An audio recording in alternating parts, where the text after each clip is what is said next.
आज हम देखेंगे न्याय दर्शन में प्रत्यक्ष का स्वरूप क्या है।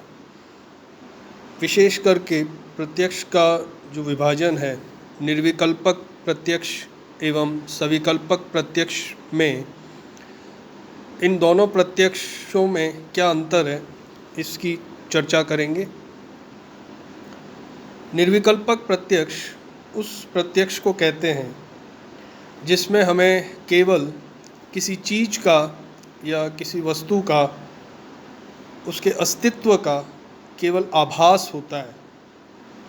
अर्थात वस्तु के जो गुण हैं उनका ज्ञान नहीं होता, उनका आभास नहीं होता, केवल उसके अस्तित्व का ज्ञान होता है, लेकिन उसमें जो विशेष गुण है उसका ज्ञान नहीं होता। तो यह निर्विकल्पक प्रत्यक्ष है, जिसे इनडिटर्मिनेट परसेप्शन कहते हैं। मान लीजिए उदाहरण के लिए, अगर कोई व्यक्ति सोकर उठता है और जैसे ही वह अपनी आंखें खोलता है, उसे अपने पास एक ऐसी वस्तु का ज्ञान होता है, आभास होता है, उसके अस्तित्व का आभास होता है, लेकिन उसे पता नहीं चलता कि यह वस्तु क्या है।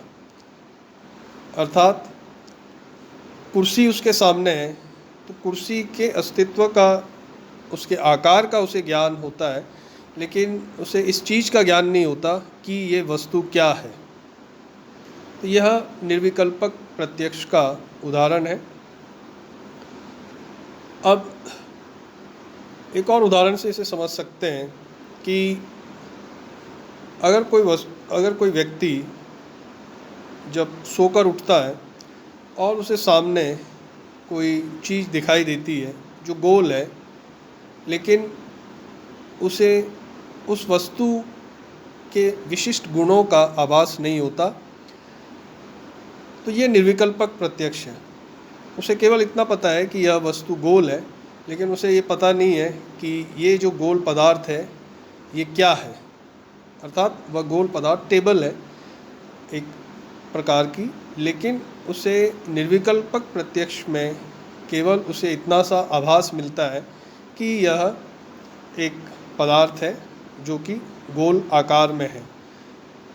तो ये निर्विकल्पक प्रत्यक्ष है। अब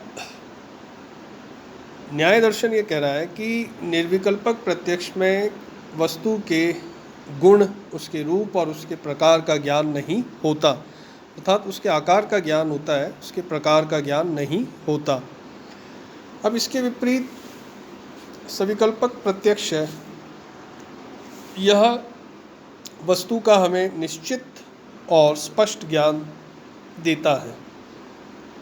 सविकल्पक प्रत्यक्ष में वस्तु के अस्तित्व के साथ साथ उसके विभिन्न गुणों का भी ज्ञान होता है।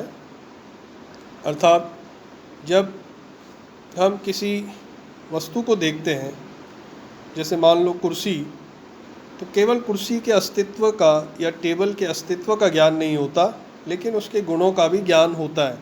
अर्थात वह टेबल कैसी है, चौकोर है, गोल है, कांच की है, लकड़ी की है, लोहे की है, उसका ये जो सारे जो विशिष्ट गुण हैं, इसका भी ज्ञान सविकल्पक प्रत्यक्ष में होता है।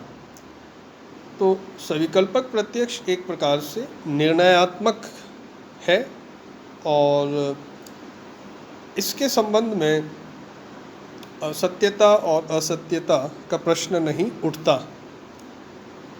अब यहाँ पर ये ध्यान देना है कि जो निर्विकल्पक प्रत्यक्ष है, इस ज्ञान के संबंध में हम सत्यता या असत्यता का प्रश्न नहीं उठा सकते, क्योंकि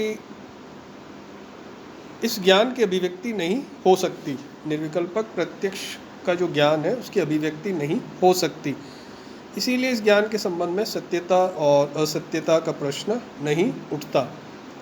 लेकिन सविकल्पक प्रत्यक्ष में वस्तु के आकार के साथ साथ उसके विशेष गुणों का भी ज्ञान होता है और यह निर्णयात्मक है। एक जो मुख्य बात है ध्यान देने योग्य वो यही है कि सविकल्पक प्रत्यक्ष निर्णयात्मक होता है। और यहाँ पर ये भी ध्यान में रखना है कि सविकल्पक प्रत्यक्ष अभिव्यंजना से युक्त है और जो संवेदना या सेंसेशन जिसे कहते हैं उसे हम निर्विकल्पक प्रत्यक्ष कह सकते हैं और प्रत्यक्षीकरण या जो परसेप्शन है उसे हम सविकल्पक प्रत्यक्ष कह सकते हैं। तो ये अंतर यहाँ पे बताया गया है निर्विकल्पक प्रत्यक्ष और सविकल्पक प्रत्यक्ष के बीच में। तो निर्विकल्पक प्रत्यक्ष में सत्यता या असत्यता का प्रश्न नहीं उठता, लेकिन सविकल्पक प्रत्यक्ष में ये प्रश्न उठ सकता है। प्रतिभिज्ञा जो है वो पहचानना जिसे कहते हैं रिकग्निशन वह है, अर्थात भूतकाल में देखी हुई वस्तु को हम जब वर्तमान काल में वापस देखने पर अगर पहचान लेते हैं तो इसे प्रतिभिज्ञा कहते हैं। जैसे प्रतिभिज्ञा की यह विशेषता रहती है कि इसमें अतीत और वर्तमान का एक प्रकार से समन्वय है और जब कोई भी चीज़ मान लीजिए हम किसी व्यक्ति से मिलते हैं और उसी व्यक्ति से 2 साल के बाद जब हम उसे देखते हैं तो हम ये पहचान लेते हैं कि ये वही व्यक्ति है जिससे मैंने 2 साल पूर्व देखा था।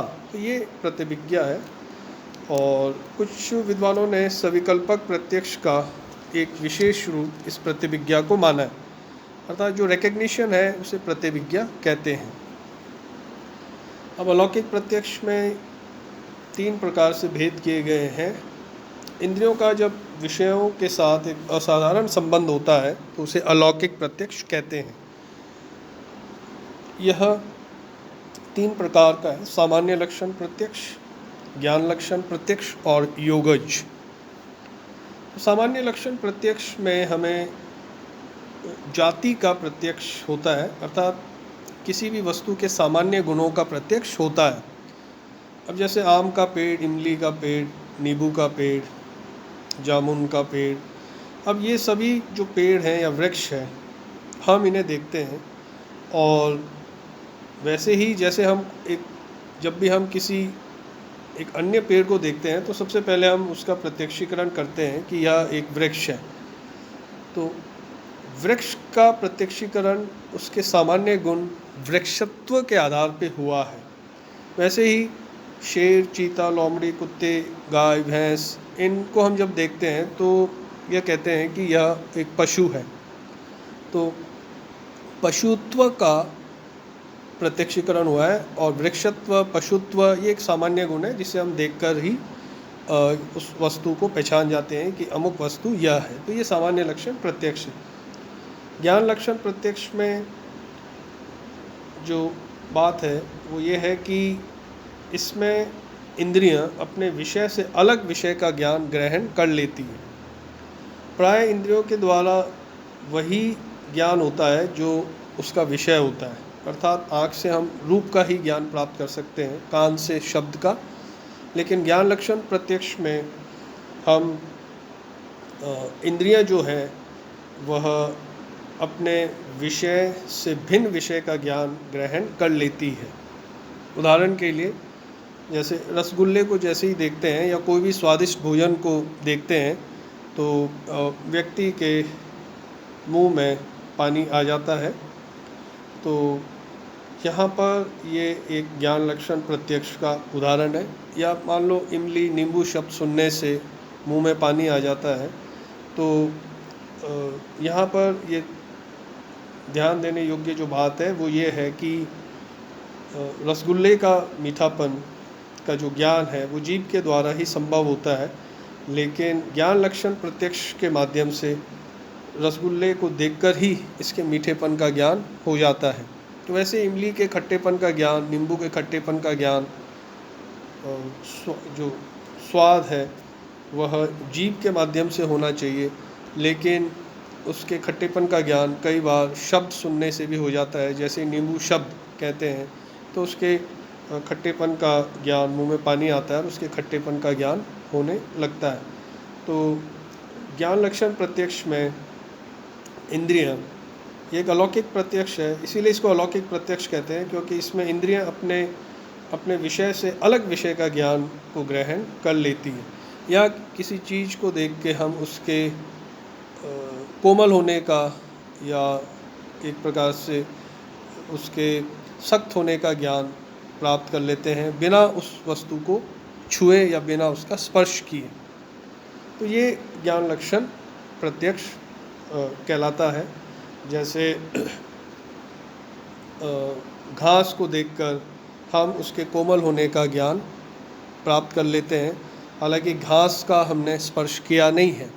या कोई पथरीली जगह को देखकर हम उसके सख्त होने का ज्ञान प्राप्त कर लेते हैं, हालांकि हमने उस पथरीली ज़मीन को उसका स्पर्श नहीं किया है, लेकिन फिर भी देखने से उसके कठोरपन का, उसके सख्तपन का ज्ञान हमें हो जाता है। तो ये ज्ञान लक्षण प्रत्यक्ष है।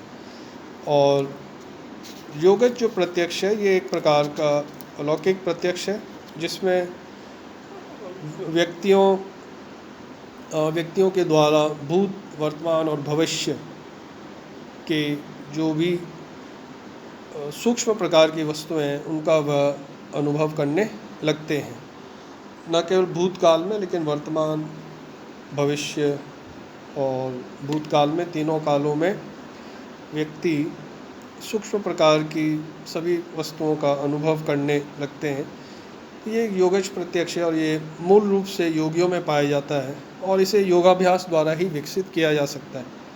तो जो योग में पूर्णता प्राप्त कर चुके हैं उन्हें शाश्वत ज्ञान प्राप्त हो जाता है और ऐसे व्यक्ति को युक्त कहते हैं। और जो योग में पूर्ण नहीं है और जिन्होंने आंशिक सिद्धि प्राप्त की है उन्हें ध्यान लगाने की और आवश्यकता है, तो ऐसे पुरुष को युंजान कहा जाता है। तो यह ज्ञान योगज प्रत्यक्ष जो है, यह ज्ञान केवल योगियों को प्राप्त है, इसलिए इसे योगज ज्ञान कहा जाता है। तो जैन दर्शन में जो केवल ज्ञानी हैं उन्हें योगज प्रत्यक्ष प्राप्त होता है, या जो बौद्ध दर्शन के जो बोधि हैं उन्हें इस प्रकार के योगज प्रत्यक्ष का ज्ञान होता है। तो ये प्रत्यक्ष का स्वरूप था।